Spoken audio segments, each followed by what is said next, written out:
Election commission Modiji కంట్రోల్లో ఉందా?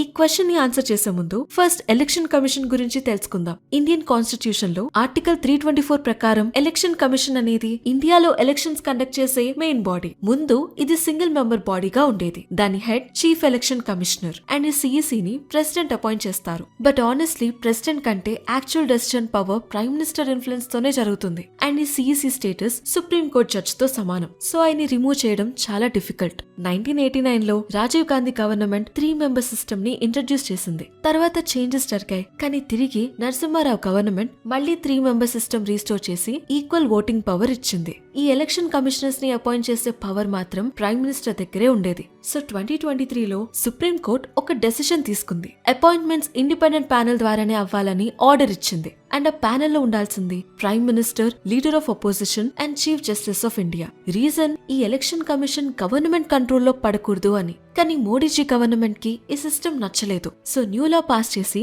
Supreme court decision ని చేంజ్ చేశారు. ఇప్పుడు ప్యానెల్ లో prime minister, leader of opposition and chief justice బదులు ప్రైమ్ మినిస్టర్ అపాయింట్ చేసిన ఒక క్యాబినెట్ మినిస్టర్ ఉంటారు. సింపుల్ గా చెప్పాలంటే మళ్లీ పవర్ మొత్తం ప్రైమ్ మినిస్టర్ చేతిలోకి వెళ్ళింది. ఈ లాని సుప్రీం కోర్టులో ఛాలెంజ్ చేశారు. బట్ ఇంకా ఫైనల్ వర్డిక్ట్ రాలేదు.